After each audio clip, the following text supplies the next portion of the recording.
গরমকালে অমৃতের স্বাদ পেতে চাইলে একবার এই তেতো মটর ডালটা খেয়ে দেখুন, যা স্বাদে অতুলনীয় লাগে। গরমকালে তো তেতো খাওয়া শরীরের জন্য খুবই ভালো, তাই আজকে আপনাদের সাথে এই রেসিপিটাই শেয়ার করছি। শ্যামলী রান্নাঘরে সকলকে স্বাগত জানাই। আশা করি সবাই খুব ভালো আছেন। চলুন ভিডিওটি শুরু করা যাক। ডাল বানানোর জন্য আমি এখানে 4 কাপ মটর ডাল ভালো করে ধুয়ে আধ ঘন্টার জন্য ভিজিয়ে রেখেছিলাম। এরপর প্রেসার কুকারে 2 গ্লাস জল দিয়ে জলটা গরম হলে সামান্য নুন দিয়ে ডালটা সিদ্ধ করে নিয়েছি।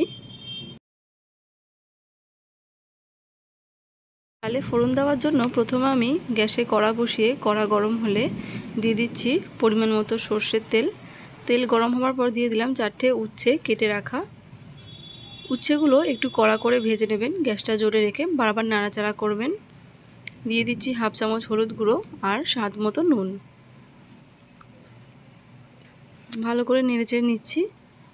উচ্ছেগুলো একটু কড়া করে ভেজে নিলে ডালটা খেতে ভালো লাগবে।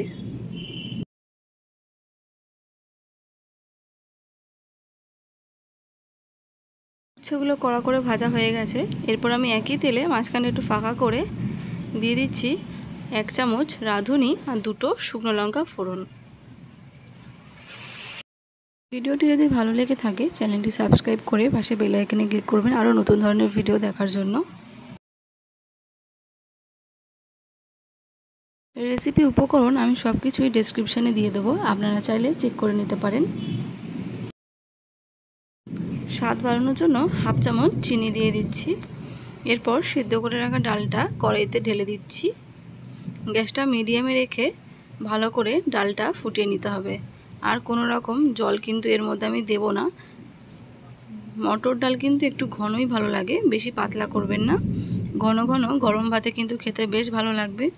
গরমকালে তেতো বাচ্চারা খেতে চায় না, কিন্তু এই ডালটা দিয়ে দেখুন খুব ভালো লাগবে খেতে, বাচ্চারাও খেয়ে প্রশংসা করবে।